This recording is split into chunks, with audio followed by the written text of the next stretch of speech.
Before we get to know the baddies, the villains, and before we try to understand the threats of adversarial internet, let's first lend our ear to some voices that will help us understand the good side and learn how cooperation of like-minded actors can be enhanced. This is where the Technology Alliance project steps in.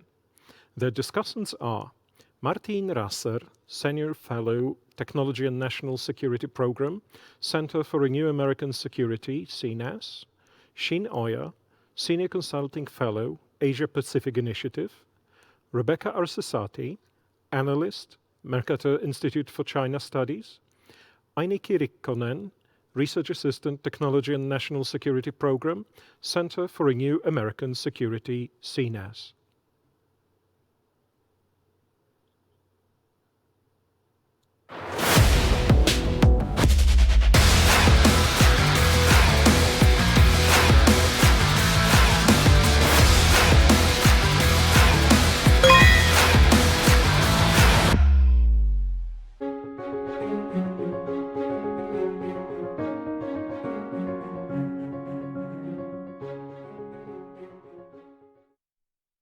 Hi everyone, my name is Ainikki. I'm a researcher at the Center for a New American Security. Today I'm joined by Martijn Rasser, a senior fellow at CNAS, Rebecca Arcesati, an analyst at the Mercator Institute for China Studies, and Shin Oya, senior consulting fellow at the Asia-Pacific Initiative. We're pleased to introduce a project we're calling Technology Alliance, which is about strengthening cooperation between like-minded countries to regain the initiative in global technology competition. We propose that tech-leading democracy should spearhead the creation of a new multilateral architecture for technology policy. Our proposal for this architecture is what we're sharing with you today. We're entering a new era of global competition, and we're especially concerned with the growing competition between democracies and authoritarians' visions for technology. Those opposing visions have implication for economic and political power. They have implications for the way we live our lives, everything from the phones in our pockets to whether telemedical surgery equipment operates on secure networks. Liberal democracies currently lack a coherent vision for ensuring technology leadership. We have not reached consensus on how to deploy emerging technologies according to our values. We're seeing this play out in AI, facial recognition, and surveillance tech, in data privacy and the debates around 5G, and in our nation's engagements with states who seek to do harm with high-tech tools. The current approach to tech policy coordination is ad hoc and disjointed. This approach blunts the efficacy of each nation's policy decisions. And it's a missed opportunity to leverage democracy's combined critical mass. Together, democracies can seize the advantage and ensure a responsible vision for the technology future. This is why we propose a technology alliance, a multilateral architecture for tech policy coordination. The team explored the research question: what would the framework for technology alliance look like? In order to get diverse views, we consulted with international stakeholders, government officials, researchers, and industry experts through various approaches. We convened workshops with participants from the United States, Europe, and Asia-Pacific. We found an online survey for stakeholders. We also invited everyone to collaboratively review a draft document of preliminary proposals.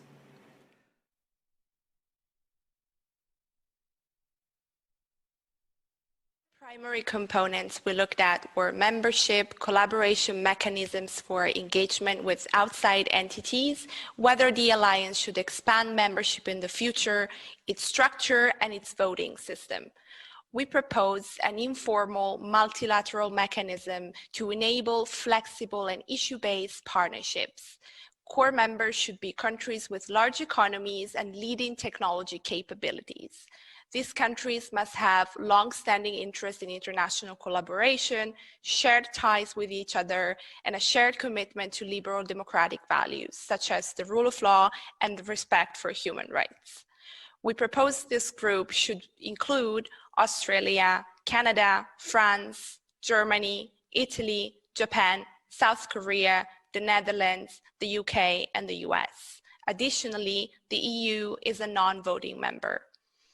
This core group should be small to ensure effective decision-making, but as mentioned, it should be nimble and flexible with the possibility of some expansion in the future and with mechanisms for engaging with other countries and stakeholders. Also with the ability to loop in non-member countries on relevant policy issues. For examples, we could include Estonia and New Zealand on cybersecurity, Austria and Switzerland on quantum computing, and existing groupings such as the OECD. Within the membership, voting should be consensus-based to avoid a relapse to fractured and ad hoc decision-making. But the voting process should also be flexible, for example, require unanimity for regulatory alignment or variable voting on topics where some members don't have direct stake. We envision annual head of state or ministerial meetings, really with a focus on regular meetings between working level officials. The core membership structure should be tight, agile, and able to flex to a variety of specific policy areas. We identified some of these policy areas, especially ones that already enjoy remarkable alignment.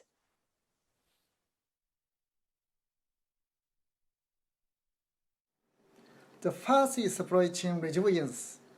We've learned during the pandemic with personal protective equipment, ventilators, chips, and other things that some of the efficiencies in today's supply chain structure make it vulnerable.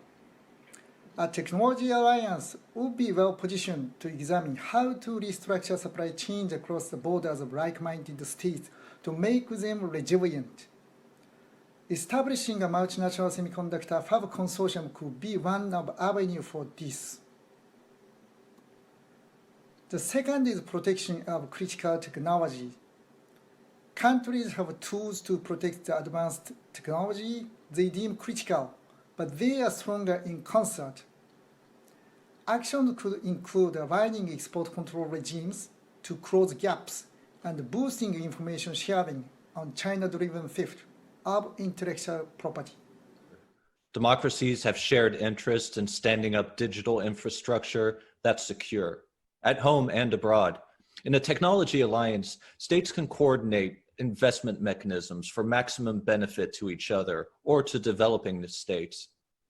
An ongoing dialogue among members can also help to quickly proliferate innovative solutions to common challenges. For example, Japan has taken an open interfaces approach in its 5G deployment to circumvent reliance on a single vendor. This method is only now gathering momentum among other countries, but might have gained steam sooner with better coordination. Fourth is norms and standards. The technology revolution comes with great opportunity and also great responsibility. Authoritarian regimes are abusing new surveillance tech powered by AI tools and otherwise to repress their citizens. Democracies have yet to form a united front to propose responsible norms for these tools.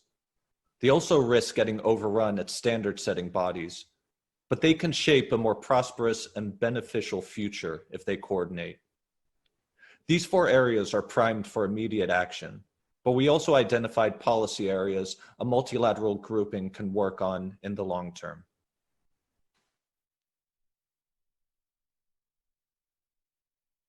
The objective is to boost competitiveness and promote a democratic vision of technology for the future. Currently, there are barriers to cross-border innovation and missed opportunities for fulfilling that vision. The long-term agenda of a technology alliance might include areas that take more planning or more time to cultivate consensus on. These areas are measures to promote joint R&D, for example, through examination of appropriate intellectual property management regulations or restrictions from export control regimes. Technology forecasting to anticipate over-the-horizon trends. A long horizon view would help member states to coordinate innovation and regulatory policies before it becomes too late. Data flows. Agreeing on a common data governance regime would open opportunities for innovation and commercial development and also protect citizens' privacy. Technology interoperability. Common standards and protocols would create more scale across the allied innovation ecosystem and also counter potentially harmful standards from authoritarian states. This problem is not going away anytime soon. Member states can share information on evolving methods and impacts, and then expand this effort to countering digital repression and other illiberal uses of technology. Maximizing human capital, the free flow of ideas is important, as is the free flow of talent. Member states can reduce barriers to the free flow of talent so that we can all enjoy the fruits of innovation. We will be coming out with a full public report this fall, so please keep an eye out. I'm excited to be sharing these ideas with stakeholders in government, industry, and research communities around the world. We're thrilled to have had the opportunity to share them with you today. We'd like to thank the Kosciuszko Institute and the CYBERSEC Global 2020 team for hosting us. And on behalf of CNAS, I'd like to thank Rebecca and Shin, Merix, and API for their invaluable contributions to the Technology Alliance project. Thank you.